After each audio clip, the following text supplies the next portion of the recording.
Welcome back to San Diego People. We've been talking about the importance of education surrounding cancers and what resources you have if you're diagnosed. Joining us now to discuss more about how cancer immunotherapy is extremely beneficial for those battling cancer is Dr. Mark Sawyer, a professor of clinical pediatrics at UC San Diego. Dr. Sawyer, thanks for joining us. Thanks for having me. There is so much, just talking to you, there's so much that I didn't know that I'm learning just sitting here doing these interviews with you guys. Talk to us about what it is you do, how you practice, and where.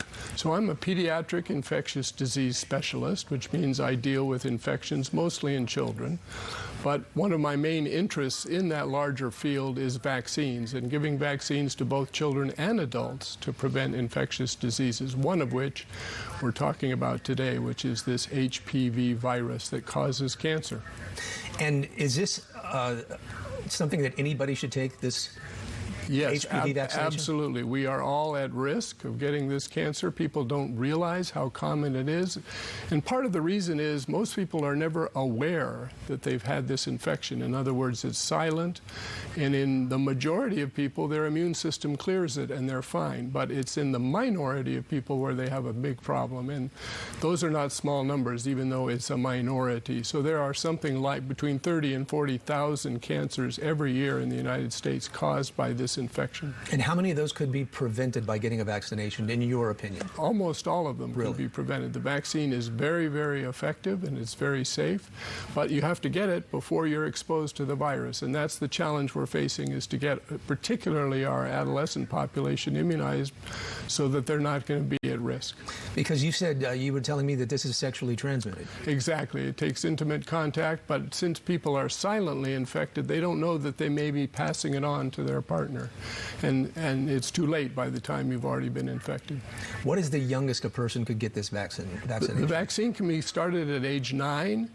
The American Academy of Pediatrics and the Centers for Disease Control really emphasize 11 to 12 years of age as the key or most common age, because we give some other vaccines at that same time. So it allows both the family and the physician to think about vaccines and, okay, I'm getting into adolescence. What do I need to protect myself going forward? And is this something that a typical insurance policy would cover? Oh, absolutely. It's covered. You either need 2 or 3 doses of the vaccine, which is one of the challenges. People have to come back to their physician or clinic to get completely immunized, but it's covered completely by insurance. Okay, talk to us about how immunotherapy works. Well, there's sort of 2 types of immunotherapy. There's immunotherapy after you already have the cancer, and these are targeted interventions. This is brand new science, which is teaching us how we can harness our immune system to fight cancers. Then there's prevention, which is what I deal with mostly. That is training your immune system so that it is prepared when the infection comes along and you never suffer the consequences. So that's what vaccines do, that head it off. Prevention is much more effective than any therapy. So when you say training, you're talking about the results of taking the vaccine? Exactly. The vaccine triggers an immune response in your body that protects you. It's just like measles vaccine keeps you from getting measles. The HPV vaccine keeps you from getting HPV infection. Well, you know, we've heard so much in the news about the controversy surrounding vaccines now, especially with parents who don't want to give them to their children. When you have somebody come to your office and say, I don't want to vaccinate my child, I don't know what's in there, what's your response? Yeah, well, one thing that I want people to think about is how common these cancers are and deaths from these cancers. So we've already talked about there's 30 or 40,000 new cases every year. There's about 4,000 deaths every year in the United States from cervical cancer and around 10,000 deaths every year from oropharyngeal cancer. All of those are preventable.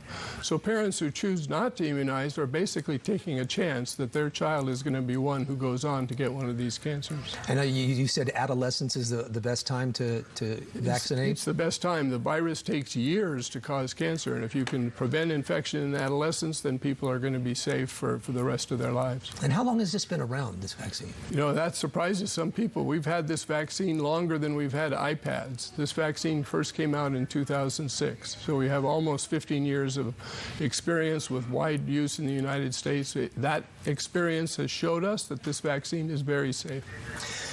What is it? I mean, I'm not going to say what it's like when you have to let somebody know the diagnosis, that they have cancer. What is the first thing they should do? What do you recommend they do right away? I think they need to realize and educate themselves about the options for therapy. As we've been talking about here today, there are new options that give people a much better chance with cancer. There are targeted therapies based on individual characteristics of your cancer. So I think they can be optimistic that science is providing the answers for us treating infection. But then for the rest of the family, I want them to be aware that they can be prevented by vaccination. So hopefully everyone around them, they can start to educate about their experience and how it could be prevented if people just got vaccinated. And if somebody isn't vaccinated, they get a diagnosis. What course of it is chemo always the right way to go? Not necessarily. There are different therapies that can be used for cancer. Immunotherapy is this new approach that is being taken in a variety of different cancers, which is basically harnessing your own immune system to fight the cancer cells. But the chemotherapy is often part of the regimen for many of these cancers. And you said earlier, you were telling me there were 6 different types of cancers this can help prevent? Exactly. The most common is cervical cancer and oropharyngeal cancer, but it causes anal cancer and other genital urinary tract cancers. Yeah, I was looking at the numbers here. This is staggering. According to the American Cancer Society, almost 4,300 deaths from cervical cancer a year. Right. Almost 11,000 deaths from oral cavity and pharynx cancers. And this is preventable stuff. Completely preventable. And people who aren't aware miss the opportunity to get the vaccine before they're exposed and end up getting cancer, and not in very small numbers, as you just pointed out. So if you go for a routine physical, for example, if the doctor doesn't mention this, is this something you should mention to them? Should doctors be mentioning it to us? Absolutely. Because I just had one not a year ago. I never heard anything about this. Yeah, we're not doing a good enough job about educating people. Only about 50% of our adolescent population is getting fully immunized, and we need to do better than that. You can actually use the vaccine all the way up to age 45 years, so people who have new sexual partners are at new risk every time that they may get infected. So by getting the vaccine, they don't have to worry. And the vaccine, you said, is in 3 stages? It depends on what age you start. If you start as a young teenager, 14 years or younger, you only need 2 doses, 6 months apart, and then you're good to go. And as far as we can tell so far, that immunity lasts a lifetime. Okay, if somebody in our viewing audience wanted to contact you for any reason, is there a way they can? Easily. You can go to the county website. The county immunization branch has a website that makes people aware of where they can get vaccinated. Rady Children's Hospital has a website. The Immunotherapy Foundation has a website. So there's lots of information out there about how to get the vaccine and when it should be given. All right, Dr. Mark Sawyer, thank you for your time this morning. Thank you. Sure appreciate it. All right, mentioned earlier in the show that 2 local nonprofit organizations are pushing the importance of cancer research. Still ahead on San Diego People, we'll be joined by John Crawford of the Clarity Foundation to learn more about his organization's mission. We'll be right back.